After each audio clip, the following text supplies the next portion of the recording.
Engkau adalah Allah yang tetap setia, karena Engkau tidak bisa mengingkari dirimu. Dan firman, sekalipun kami tidak setia, tapi Engkau setia. Dan kami bersyukur Bapa, karena Engkau sabar menuntun kami. Terima kasih Bapa, teguhkan roh kami, kuatkan hati kami, bahkan teguhkan iman kami Bapa. Pada hari-hari terakhir ini, kami menghadapi Bapa masa-masa yang sukar dalam segala keadaan. Tapi kami percaya Engkau Tuhan Yesus adalah jalan keluar dan jawaban atas seluruh hidup kami. Kalau kami mau dipimpin oleh Roh-Mu yang kudus. Terima kasih Bapa Surgawi. Engkau berkenan hadir di tengah-tengah kami. Karena Engkau senang bersekutu dengan anak-anak-Mu. Dan ketika Engkau hadir dengan segala kemuliaan-Mu. Dan tangan-Mu penuh dengan berkat. Sesuai yang kami butuhkan ya Bapa. Secara holistik, baik secara rohani maupun secara jasmani ya Bapa. Terima kasih Bapa, kami mau merenungkan firman Tuhan. Roh Kudus, singkapkan firman Tuhan supaya kami mengerti ya Bapa, supaya kami boleh melakukan firman Tuhan. Kuduskan dan urapi hamba-Mu ya Bapa, oleh darah anak domba dan tutup bungkus hamba-Mu dengan kuasa darah-Mu yang kudus Tuhan Yesus. Terima kasih Bapa, dalam nama Tuhan Yesus kami siap menyambut firman Tuhan. Kita yang percaya sama-sama katakan amin. Selamat malam Bapak Ibu, Shalom. Luar biasa ya, walaupun hujan masih setia ya. Saya percaya kita pasti diberkati malam hari ini, amin. Karena firman Tuhan mengatakan tidak pernah aku menyuruh keturunan Yakub, yaitu saudara dan saya Israel rohani, mencari aku dengan sia-sia. Nah, jadi malam hari kita datang ya berdoa malam, ataukah kita doa koram dia pagi, kita ibadah hari Minggu, dan komsel itu tidak sia-sia. Amin. Nah, tema malam hari ini yaitu mesbah yang terus menyala.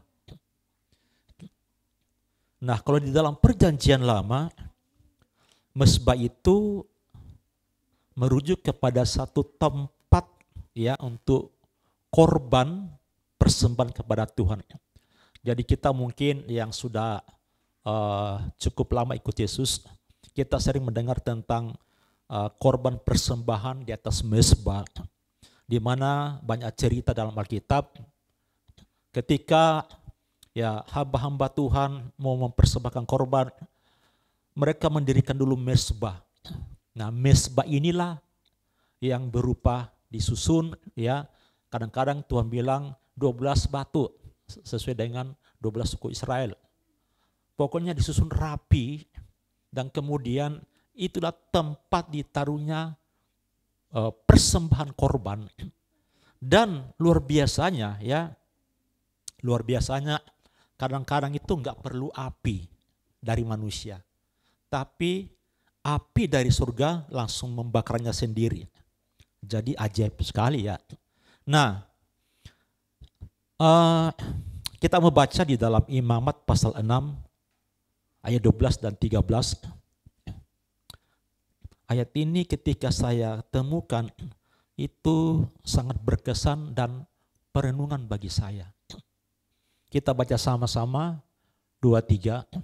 Api yang di atas mezbah itu harus dijaga supaya terus menyala.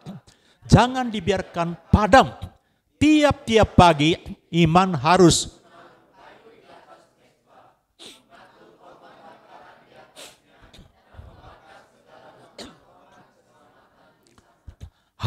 dijaga supaya api tetap menyala. Jangan dibiarkan padam. Wow, ketika saya renungkan ini dahsyat banget. Api ini di atas mezbah ini enggak boleh sedetik pun padam. Jadi saya mencoba membayangkan yang menjaga pada saat itu sudah tahu ya apa yang mereka harus kerjakan, dan saya percaya itu mereka di rolling ya.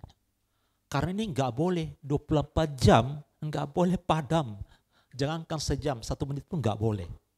Jadi api ini harus menyala terus. Karena api inilah yang akan nanti membakar segala lemak korban, ya, keselamatan di sana. Dan ditegaskan harus dijaga supaya tetap menyala di atas mezbah. Nah, kemudian saya pelajari bahwa api ya di dalam perjanjian lama ini itu melambangkan kehadiran Tuhan. Jadi Allah hadir lewat api ini.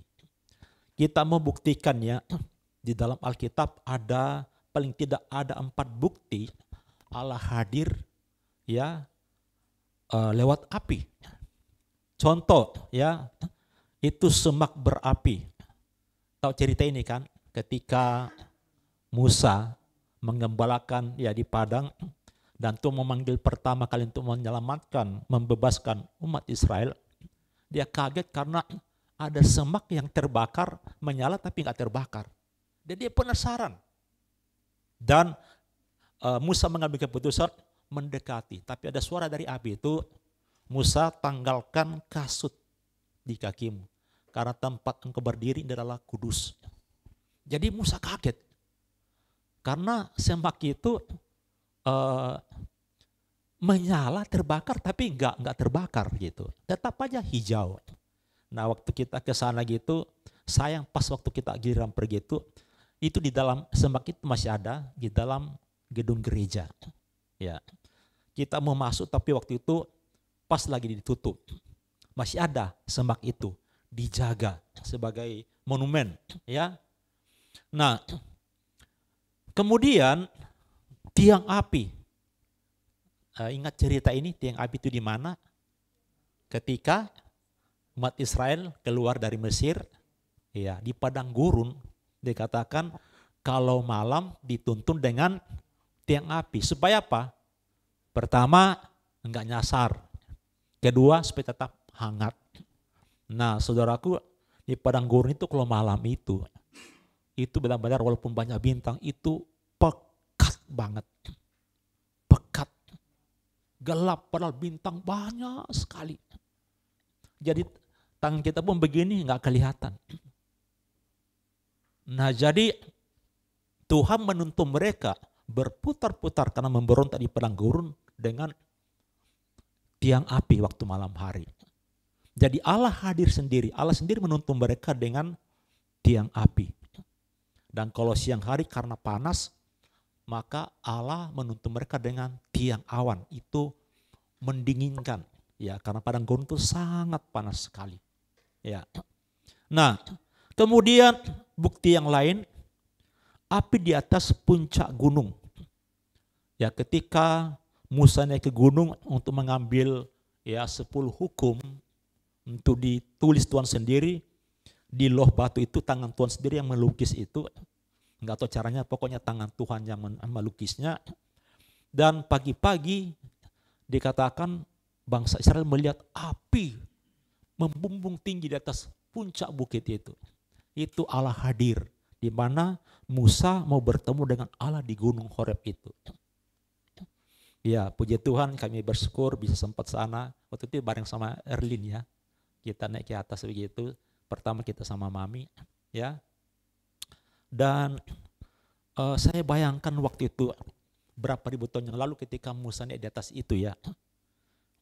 Itu kita aja jalan kaki harus jam 1 malam, nggak boleh siang karena itu bisa kepanggang. Jam 12 malam kita jalan sampai sana itu jam 5 subuh, itu naik unta. Kalau anak muda itu jalan kaki, jadi mendaki terus. Kita udah naik unta sampai jam 5 pagi, setengah 6, bahkan jam 6 pagi. Nah, jadi saudaraku, saya bayangkan Musa itu ya naik jalan kaki. Dan di sanalah Allah ya turun di atas gunung itu dalam api kemuliaannya. Dan contoh lain lagi ya, api di atas altar Elia. Tahu cerita ini kan? Ketika Elia mau melawan berhadapan dengan 450 ya, Nabi Baal, mereka menantang, ya. Jadi Nabi Baal ini pakai mesbah juga tapi api dari mereka. Nah, mesbahnya Elia udah ya disiram air, itu nggak mungkin, nggak ada api. Dan api Tuhan sendiri langsung turun di atas mesbah itu menyambar korban. Jadi dahsyat banget, ya. Nah, jadi api di dalam mesbah ini yang boleh dipadamkan itu melambangkan kehadiran Tuhan yang abadi. Api itu nggak boleh padam. Artinya kehadiran Tuhan itu abadi. Ya. Nanti kita melihat apa relevansinya dalam kehidupan kita. Api ini nggak boleh padam, Bapak Ibu. Nah, jadi saya renungkan bahwa api di mesbah tadi itu nggak boleh padam itu adalah jantungnya, ya, hatinya daripada ya rumah Tuhan waktu itu. Nah, di dalam Imam 6 tadi juga ini, itu api itu melambangkan persembahan terus menerus. Karena adanya api itu, yang tadi lemak itu ya harus dibakar oleh api itu yang nggak boleh padam. Api itu yang membakar lemak itu, itulah korban kepada Allah. Melambangkan, menggambarkan persembahan yang terus menerus di dalam rumah Tuhan itu pada saat itu. Jadi 24 jam, bayangin 24 jam. Nah, api juga di sini melambangkan penyucian dalam hubungan orang percaya dengan Tuhan.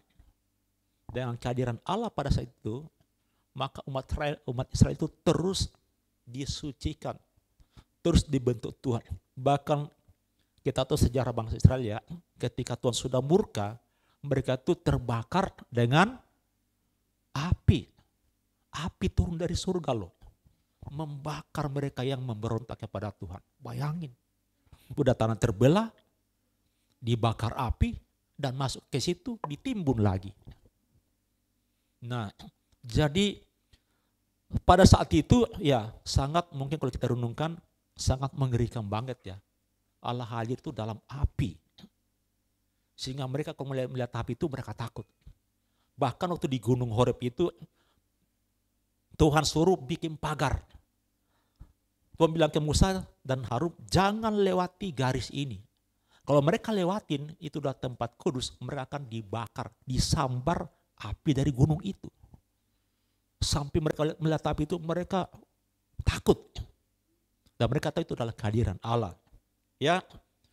Dan penyucian, ya, kehadiran Allah itu selalu ada hubungannya dengan penyucian bagi orang percaya. Nah, banyak umat Israel itu terpisah karena penyucian api ini, ya. Nah, kemudian kita melihat, ya, di dalam zaman perjanjian baru ketika Yesus datang 2000 tahun yang lalu, tetap konsepnya sama, bahwa mesbah itu harus tetap ada. Cuma berbeda. Kalau dulu itu adalah seperti batu disusun, ya. Nah, mesbah sekarang ini bukan lagi batu, tapi mesbah itu adalah saudara dan saya. Amin. Apa itu? Hati kita. Allah itu bertahta di mana? Di dalam hati kita. Ya. Nah, juga ada api di dalam perjanjian yang baru. Nah, api dalam perjanjian baru itu juga tetap merujuk kepada kehadiran Tuhan lewat Roh Kudus. Nah, ini sekarang lewat Roh Kudus. Kalau dulu tuh Allah tuh Yahweh, aku adalah aku itu, ya, dalam satu Tritunggal langsung hadir melalui api. Sekarang ketika Yesus menyelesaikan tugas penyalipan dan kembali ke surga, Yesus berjanji, aku akan mengirim penolong yaitu Roh Kudus. Nah, juga tetap menggambarkan api. Nah, kalau kita baca di dalam Kisah Rasul 2 ayat 3 dan 4, nggak usah dibaca, ya. Allah hadir lewat api Roh Kudus. Yaitu apa? Kalau kita baca dalam Kisah Rasul pasal 2, ceritanya apa? Yaitu lidah api ketika hari Pentakosta, bukan Pentekoste, Pentakosta, yaitu hari ke-50 ya, pencurahan Roh Kudus. Nah, Allah pun hadir dalam bentuk api, tapi sudah berbeda, api Roh Kudus. Makanya waktu itu seluruh mata yang hadir, ya, mata jasmani telanjang, melihat rasul-rasul Tuhan ini kepenuhan itu. Mereka melihat nyala api, lidah-lidah api di atas kepala mereka. Kelihatan dengan mata jasmani. Dan ketika Allah hadir di dalam lewat lidah-lidah api itu, maka mereka kepenuhan dengan Roh Kudus. Dan mereka mulai ya berbahasa baru. Ya, di situ ada 2 bahasa, glosolalia dan sonololia, ya. Bahasa yang dimengerti dan bahasa yang tidak mengerti, itu bahasa roh. Nah, sehingga dikatakan waktu itu segala bangsa yang berkumpul di Yerusalem, mereka heran ketika kepenuhan Roh Kudus, ketika mereka lihat lidah-lidah api dan mulai berbahasa. Jadi orang katakanlah dari mungkin dari negara lain begitu, katakanlah dari Irak gitu. Loh, mereka tahu ini rasul ini orang Israel, kok bisa berbahasa dengan bahasa kita? Ya mungkin waktu itu ya dari negara yang lain, dari Ethiopia mungkin, loh kok mereka pakai bahasa kita? Mereka pada bingung. Jadi seluruh bangsa yang hadir pada saat itu mendengarkan bahasa mereka ketika dibaptis Roh Kudus. Nah, contohnya begini. Saya kan nggak bisa bahasa kek kan, cuma taunya nyi, ngai, sifon dan sebagainya. Ya, tiba-tiba umpamanya Roh Kudus turun dan tiba-tiba kalian dengar saya ngomong kek, kaget nggak? Kaget nggak? Wih, Bapak kok bisa ngomong kek? Dan saya ngomong kek dengan benar-benar bahasa kek yang A sampai Z gitu.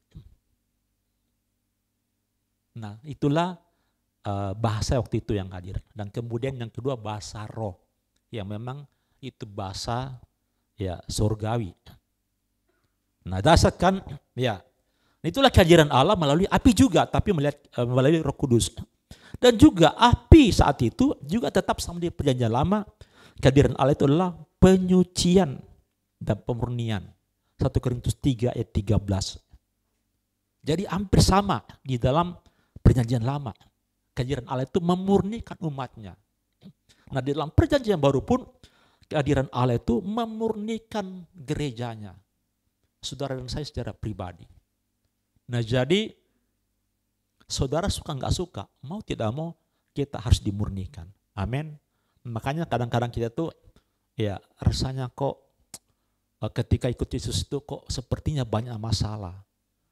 Itu sebenarnya sedang diproses karena banyak hal yang masa lalu kita itu yang mesti Tuhan bakar. Tuhan harus singkirkan, mulai diproses, mulai dibakar, ya. Nah, sehingga ada juga dikatakan ada baptisan api. Itu penyucian, pemurnian. Dulu saudara belum ikut Tuhan, rasanya enak gitu kan. Enggak ada diproses, enggak ada ditegur. Bikin salah pun tetap nyaman. Tapi ketika ikut Tuhan gitu mulai dimurnikan. Benar enggak? Aduh, sampai ada yang bilang begini, ikut Tuhan kok enggak enak ya? Gitu. Saya mendengar banyak pebisnis ngomong begini. Dulu saya sebelum percaya Tuhan, aman bisnis saya. Ketika ikut Yesus, kok malah saya bangkrut? Nah, saya nanya begini, bisnis Bapak ini dari mana asalnya? Maksudnya, ya apakah ini benar murni ya dengan keringat ataukah karena Bapak pergi ke Gunung Kawi, ke gunung-gunung mana aja gitu, minta pelaris ke dukun. Nah, kalau seperti itu, dia itu dimurnikan, dibakar. Nanti diganti berkat dari Tuhan. Oh, baru mereka mengerti, oh ternyata begitu. Banyak hal lagi. Mungkin enggak hasil ini bukan keringat tapi karena korupsi, sogok suap. Nah, mereka terima itu. Nah, itulah yang Tuhan bakar, Tuhan murnikan. Terlebih hati kita dimurnikan. Karena sebab hati kita ini sudah jadi mezbahnya Tuhan. Itu mesti dimurnikan gitu. Banyak sanga-sanga ya kotoran di dalam hati kita. Karena kita pun masih sampai sekarang itu masih terus bekerja, tetap berlangsung hati itu. Dikatakan bukan dari luar yang menajiskan, tapi dari mana? Dari mana yang menajiskan kita, di mana? Dari hati. Nah, di luar sana, pengajaran di luar sana, yang menajiskan itu dari luar. Makanya orang berusaha, ya di dalam Taurat pun juga perjanjian lama itu orang berusaha menjaga dirinya, membungkus dirinya, supaya jangan terkena ya noda-noda yang mereka anggap itu menajiskan. Tapi ternyata tidak demikian.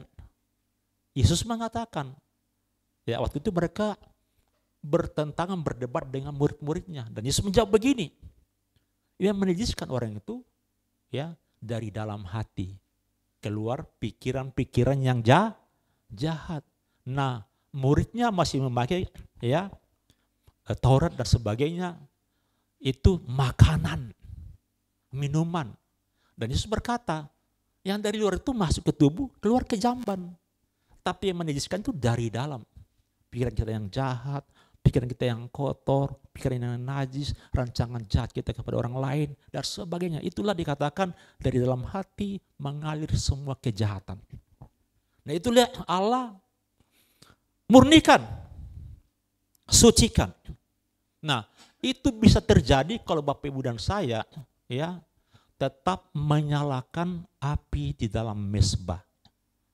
Jadi istilah kita sekarang ini namanya mezbah apa? Mezbah doa. Nah ini sebenarnya Bapak Ibu, inilah rahasia jantungnya gereja. Kalau gereja nggak ada mezbah, ya intinya gereja itu adalah doa.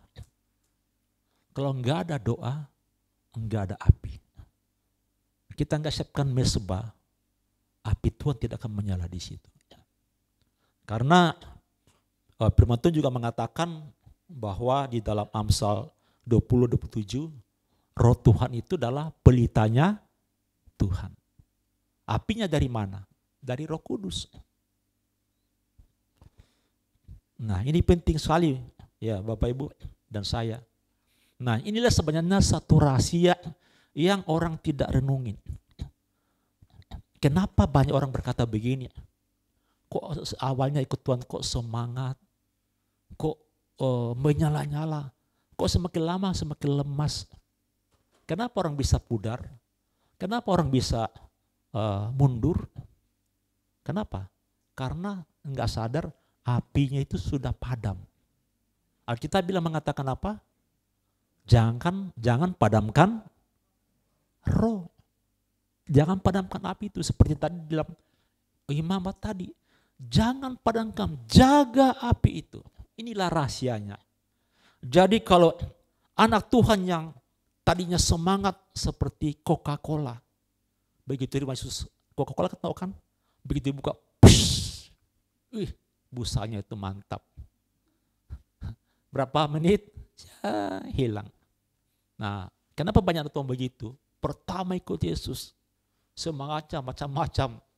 Sekali Yesus selamanya Yesus, yes. Ya, SPK kan, stand SPK. Yes. Itu busa berapa lama? Lama-lama hilang tuh yang yes-nya. Yang sekali Yesus selamanya Yesus, hilang. Kenapa begitu? Karena enggak menjaga api. Jadi benar itu, ya. Mami juga bilang, Pak Lukas juga bilang itu benar. Harusnya orang Kristen itu enggak pernah rasa bosan ikut Tuhan. Enggak pernah ikut rasa bosan. Kenapa orang bosan ikut Tuhan?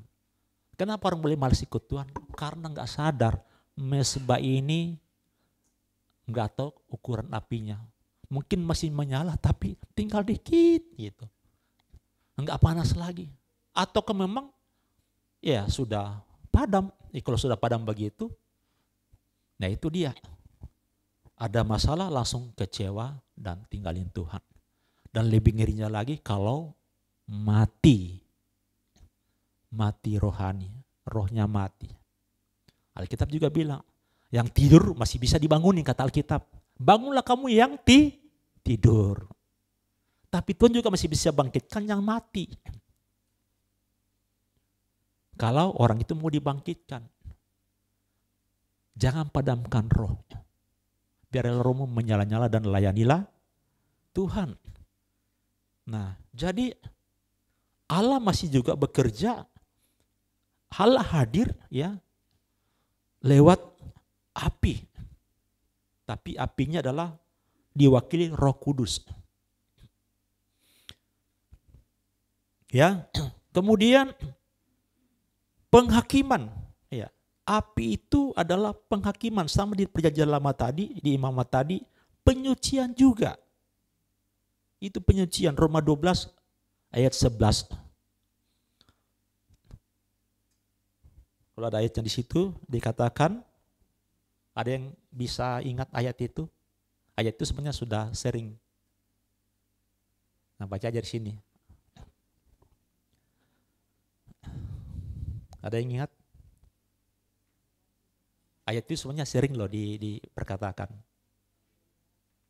Roma 12, janganlah, biarlah. Nah, artinya jangan padamkan api itu.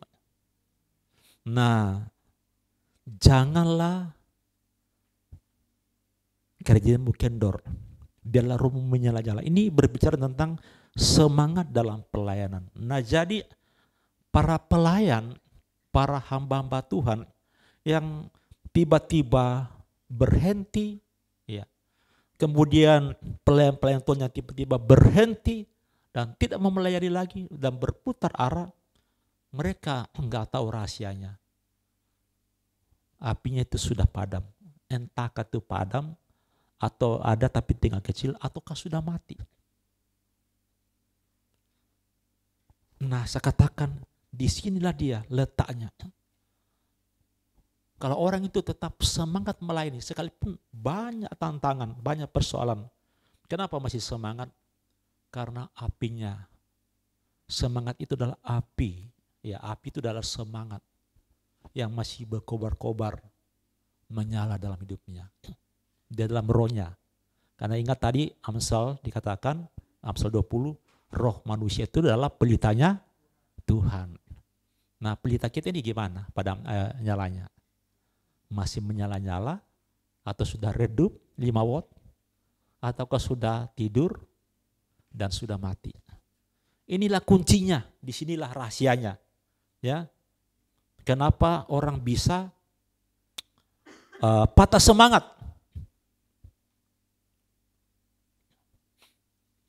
Sejak saya ikut Tuhan juga, ya, saya tahu banyak proses enggak enak saudaraku.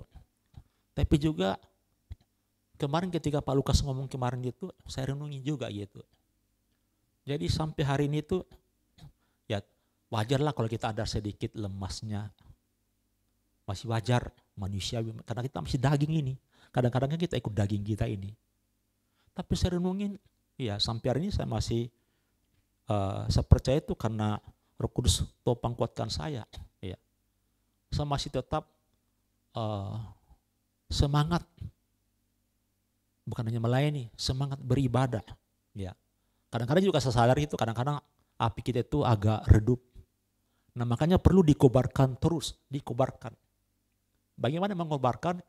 Kita harus, sebenarnya udah ada hati kita.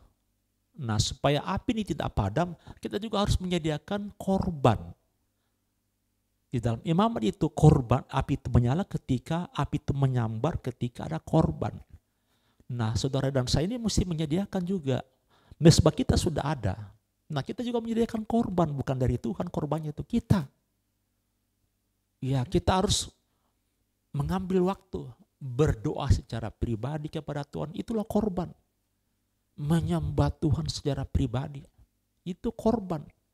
Nah, kalau api itu mau terus menyala, kita siapkan korban. Ya. Kita harus memaksa diri kita. Mungkin ada saatnya kita malas berdoa, ada saat seperti itu. Kita malas bersekutu. Nah, justru seperti itu, saya katakan kepada teman-teman, Yuk paksa, kobarkan, paksa rohmu. Mulai berdoa. Bahkan ada orang yang saya dengar nggak berdoa lagi. Jadi rutinitas kehidupan sehari-hari itu tidak berdoa lagi. Berapa hari yang lalu kami mendoakan ya anak muda teman kita, ya anak kita lah di sini yang mengalami kecelakaan gitu saudara. Harusnya itu mereka tuh disiapkan hati hari Minggu kemarin itu mau ke gereja sini, mau datang ibadah. Tapi nggak tahu kenapa hati mereka tuh berdua berubah. Bukannya datang ke sini, ya yang udah direncanakan, malah pergi mau ke tokonya mau bersihin toko. Dan apa yang terjadi? Mereka naik motor di tengah jalan di lampu merah gitu di daerah KFC gitu tuh yang ke arah ke blok ke Tanah Abang gitu, itu lampu merah. Giliran mereka udah jalan, datanglah motor anak muda, hantam itu motornya, jatuh terseret, saudaraku, terseret dan patah.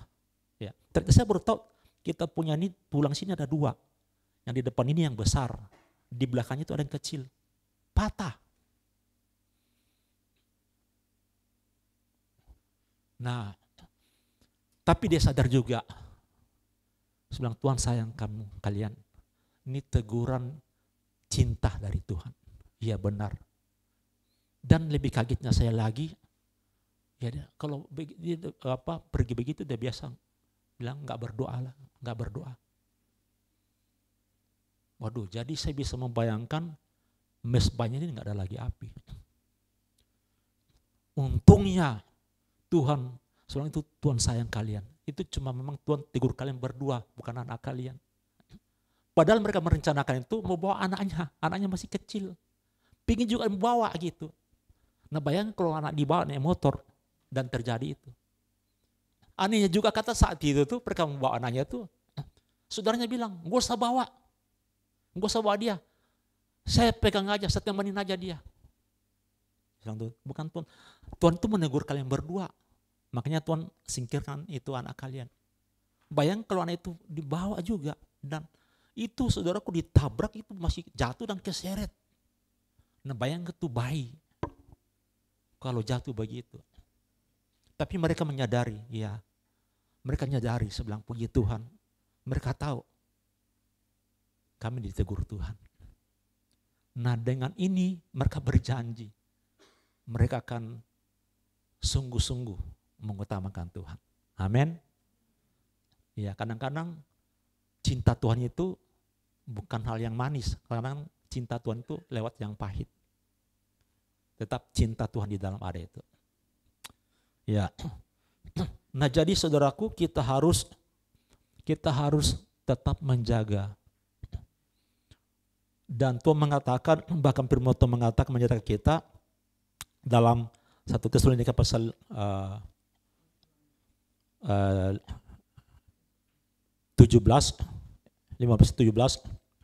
tetaplah berdoa. Ini ayat paling singkat banget. Tetaplah berdoa. Jadi saudaraku, doa itu sangat berpengaruh banget. Ya. Semalam di Komsel ada satu kesaksian yang bagi saya tuh sederhana tapi memberkati saya. Seorang ibu muda bersaksi, bilang, iya, dulu kalau saya pergi ke luar negeri, entah ke Malaysia atau kemana begitu, saya cuma berdoa begini, Tuhan berkati perjalanan kami, biar selamat sampai tujuan. Memang selamat, tapi banyak tantangan, banyak masalah. Berkali-kali saya katanya ketemu namanya turbulensi, tahu ya? Pesawat naik turun gunung. Jadi pas sampah udara itu jatuh. Dan itu membuat jantung. Kalau terjadi begitu, di pikirannya apa? Aduh, kita udah jatuh, habis deh kita, mati deh. Nah sekarang setiap kali pergi, dia berdoa begini. Tuhan Yesus bukan hanya berkati kami selamat sampai tujuan, tapi lancarkan perjalanan ini. Sejak itu katanya, Sampai sekarang nggak ada lagi ketemu turbulensi. Dulu sering ketemu. Bilang itu, aduh kalau jadi begitu, kita bilang aduh mati deh pesawat jatuh.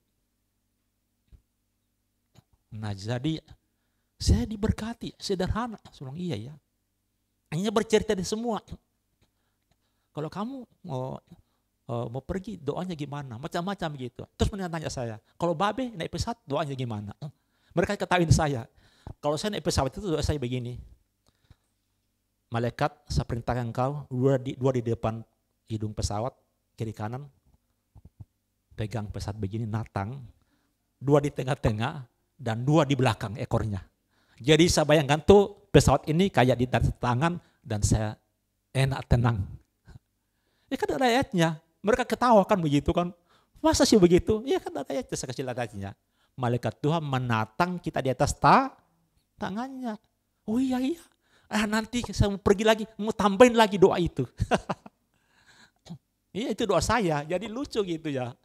Tapi kita saling memberkati itu. Nah intinya begini, bahwa korban itu harus tetap ada. Supaya Allah hadir. Nah kalau saudara, kita nggak pernah mau siapin korban, nggak ada lagi kita mau berdoa, nggak ada lagi penyembahan, bagaimana Tuhan mau hadir? Tuhan mau bakar apa?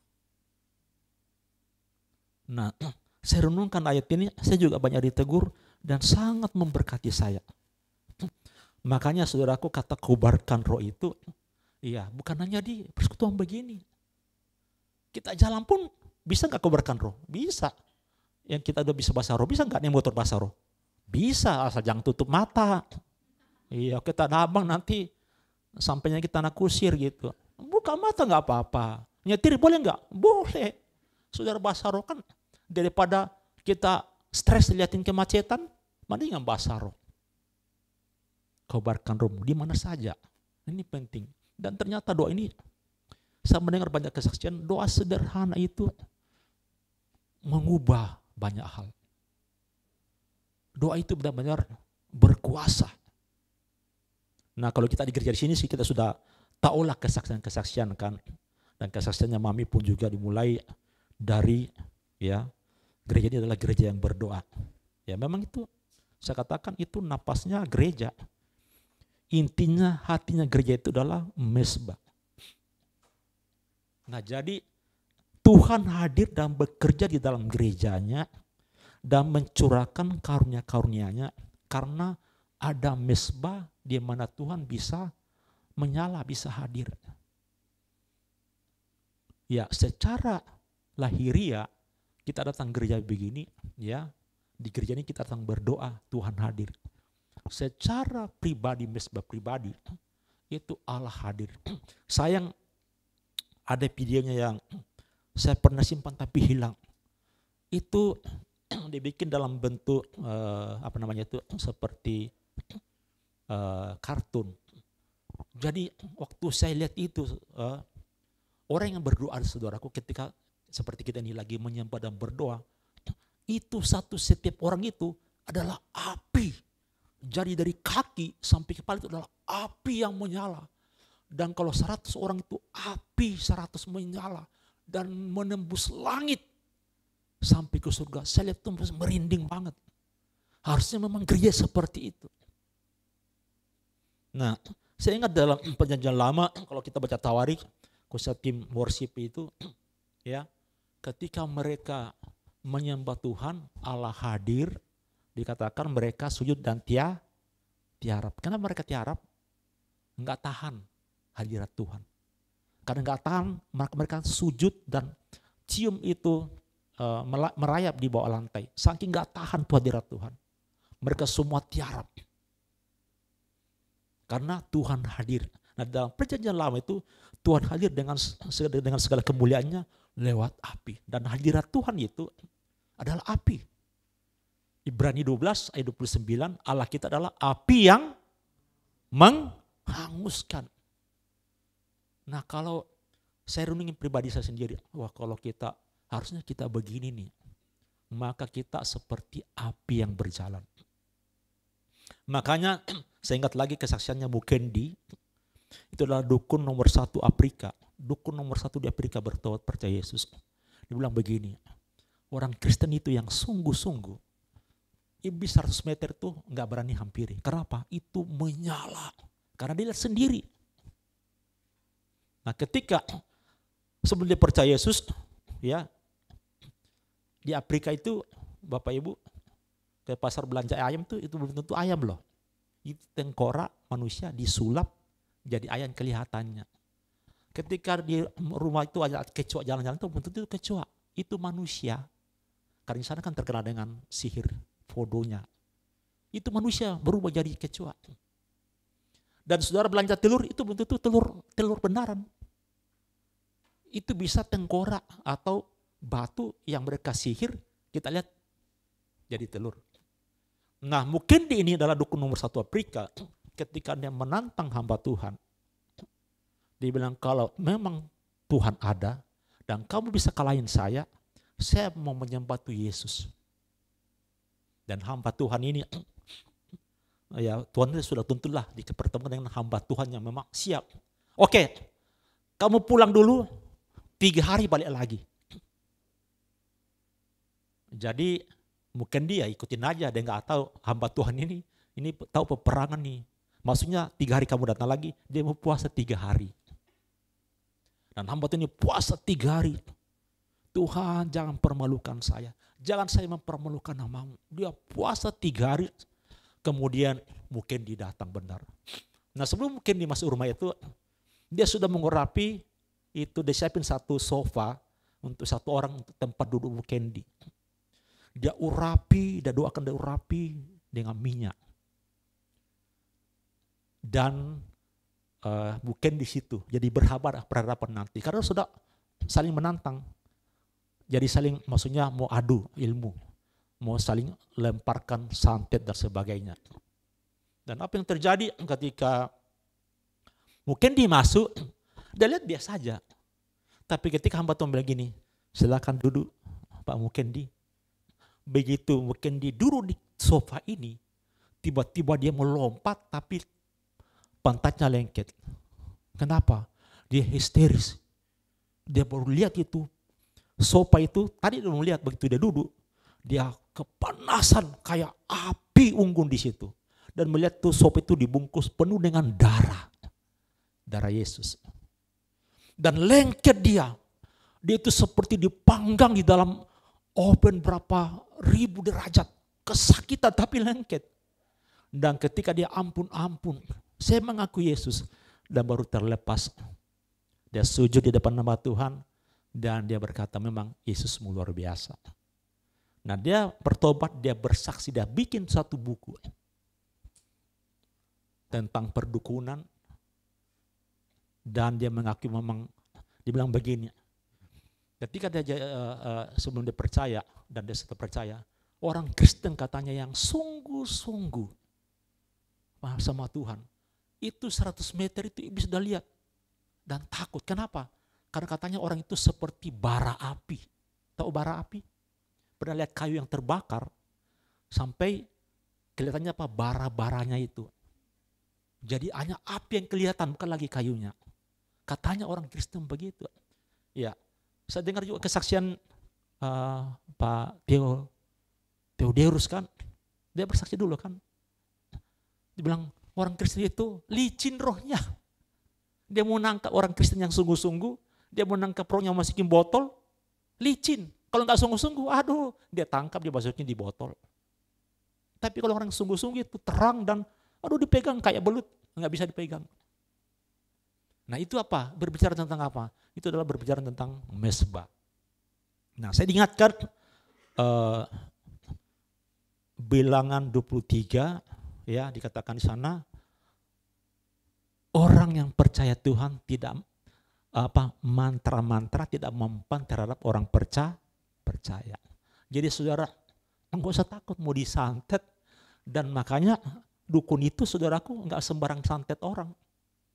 Dia minta dulu fotonya. Kamu mau santet siapa? Saya lihat fotonya dulu. Dia masukin di air. Dia lihat dulu. Wah ini nggak bisa disantet. Dia nggak berani mensantet saudara. Kalau dia mensantet orang Kristen, waduh dia takut. Nanti santetnya balik ke dia dan dia muntah darah dan mati. Nah, enggak sembarang saudaraku. Jadi jangan takut. Enggak ada mantra, santet, guna-guna, teluk, ya, yang mampan terhadap orang percaya. Ya. Nah, saya baru sadar itu ketika Aloy bersaksi dulu. Aloynya Suna gitu. Saya kaget juga dia bercerita begitu. Dulu babi pertama datang ke rumah gitu tuh. Dia santet saya. Dia bacain ilmunya. Dia bilang dalam hatinya, ini orang bukannya tumbang, goyang pun enggak katanya. Ya kita kan terus-terus datang gitu. Ya Suna ya, berkali-kali katanya setiap kali saya datang itu, dia bacain saya ilmunya, santetnya. Ini orang kok katanya enggak goyang. Nah jadi bilangan itu benar. Enggak ada mantra yang mempan orang percaya. Amin. Nah jadi saudaraku, kenapa itu? Ditudungin. Kalau Tuhan hadir dalam hidup kita, saudaraku, iblis pun bertekuk lutut. Amin. Filipi 2, 10 dan 11.